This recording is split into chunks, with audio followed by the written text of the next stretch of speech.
Something is. Living at the bottom of the Mariana Trench.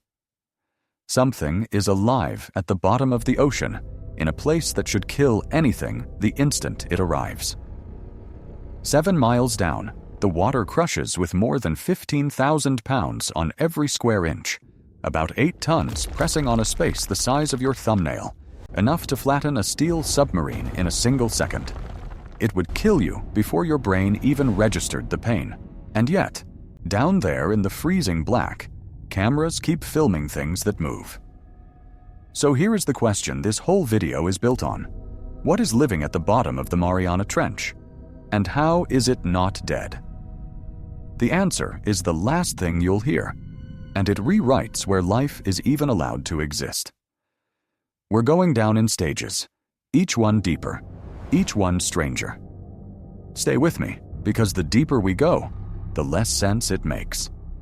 Start at the surface and drop straight down. At just 300 feet, the pressure already forces your lungs to fold in on themselves. At 3,000, it would be turning your own body against you. But the Mariana Trench doesn't bottom out until nearly 36,000 feet, almost 7 miles of water stacked overhead. If you dropped Mount Everest into it, the peak would still be over a mile underwater. A styrofoam cup sent to that depth comes back permanently shrunk to the size of a thimble. You are about 60% water, so you wouldn't crush like the cup. You'd get something worse. Every air pocket inside you, your lungs, your sinuses, your gut, would implode inward in an instant. Nothing that breathes air survives this. And the strangest part isn't just what's down there. It's why this place exists at all. The trench isn't a hole. It's a wound. Right here, 2 of the giant plates that make up the Earth's surface are colliding. And one of them is being dragged straight down, back into the planet, disappearing into the molten interior. The Mariana Trench is the deepest point of that scar, the exact place where the Earth is slowly swallowing its own crust. So we are not exploring a valley. We are looking into the seam of the planet itself, and the first thing we find living in that seam shouldn't be here at all. Sunlight dies at around 3,000 feet. Everything below that is a zone scientists literally call the midnight zone. Total, permanent darkness that has never seen a single ray of sun in the history of the planet. And it is glowing. An estimated 90% of the animals down here produce their own light. Cold sparks of blue and green drifting through the black. The anglerfish dangles a glowing lure right over its own mouth. And that glow isn't even hers. It's colonies of living bacteria she farms on her own head. Anything that swims toward the light swims straight into her teeth. But the anglerfish is a tourist compared to what lives deeper. Because one level down, an animal evolved a head you can see straight through. Meet the barreleye. Its skull is a dome of clear tissue, a transparent, fluid-filled helmet, and inside it, 2 glowing green eyes rotate freely, staring up through its own see-through forehead to catch prey drifting above it. Scientists knew this fish for decades from torn-up nets, but had no idea about the transparent head until they finally filmed a living one in 2004 because it never survived the trip to the surface intact.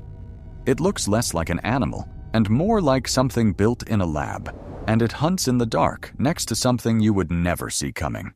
Because down here, some fish have gone invisible. In 2020, researchers found deep-sea fish with skin so black it absorbs more than 99.5% of all light that hits it. Ultra-black, darker than fresh asphalt, darker than almost anything humans have ever made. Shine a light directly at one, and it seems to vanish.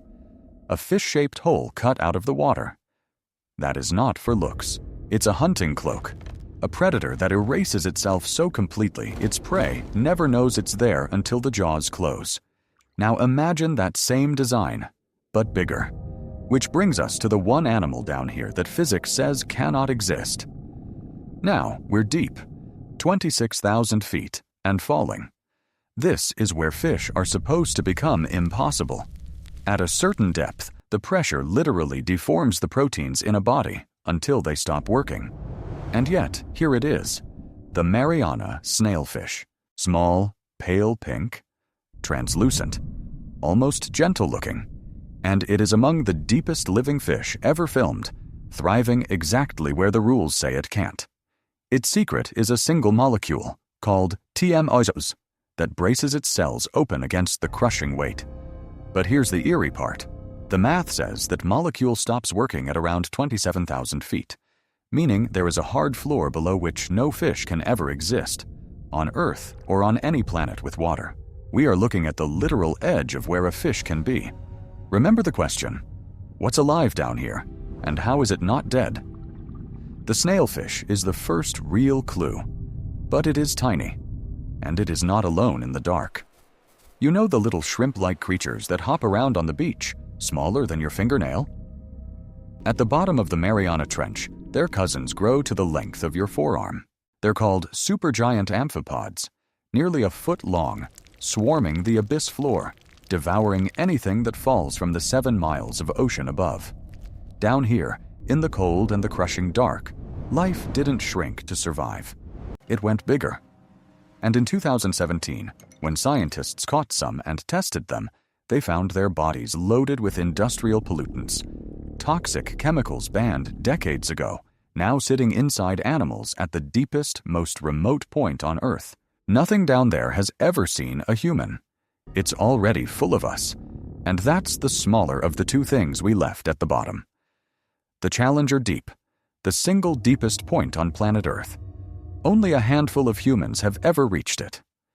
In 1960, 2 men rode a steel sphere down for nearly 5 hours, and when they landed in the mud, one swore he saw a flatfish look up at them, a claim scientists still argue about today. Decades later, the filmmaker James Cameron went down alone, and when the cameras finally mapped that floor, they found 2 things. The first, giant single-celled organisms the size of your hand, alive in the sediment, some of the largest single cells known to science, existing where there should be nothing. And the second, resting on the deepest point on the planet, untouched by sunlight since the world began, a plastic bag. But the living things are the real shock, because they are thriving with no sunlight, no plants, and no energy from the sun at all, which finally forces open the question the trench has been hiding this entire time. So, what is living at the bottom of the Mariana Trench, and how is it not dead? Here is the answer, and it quietly rewrites everything you just watched. Every animal down there runs on a food chain that never once touches the sun. Deep on the ocean floor, superheated cracks leak chemicals straight from inside the earth. Water hot enough to melt lead, kept liquid only by the pressure. And bacteria eat those raw chemicals directly. Life powered not by sunlight, but by the planet itself. It's called chemosynthesis, and when we first found it in the deep in 1977, it broke a rule every biology textbook had called absolute, that all life on Earth ultimately depends on the sun. The trench proved it wrong. Life doesn't need a star. It needs energy and liquid water. That is the entire list. And that is why the deadliest place on Earth suddenly became the most important clue we have about life somewhere else. Because the frozen moons of Jupiter and Saturn, Europa and Enceladus, hide exactly this. Dark oceans buried under miles of ice, no sunlight, chemical heat bleeding up from their cores. Europa alone may hold twice as much water as every ocean on Earth combined. Enceladus is even venting its hidden ocean into space through cracks in its ice. And when a spacecraft flew through the spray, it came back carrying the chemistry of life. The same impossible recipe that is already working at the bottom of our own ocean. The Mariana Trench isn't the edge of where life can exist. It might be the blueprint for it, on worlds we haven't even reached yet. You couldn't survive 1 second down there. The pressure would end you before you finished the thought. And yet, something is thriving in the one place on Earth that should be a grave, quietly proving that every place we ever decided life was impossible, we were only guessing. So maybe the real question was never what's living at the bottom of the ocean. It's how many other impossible places we've written off completely, that are already full of something, patiently, in the dark, looking back. If this rearranged something about the world beneath your feet, stay for the next one. There is a lot more down there than we were ever meant to find.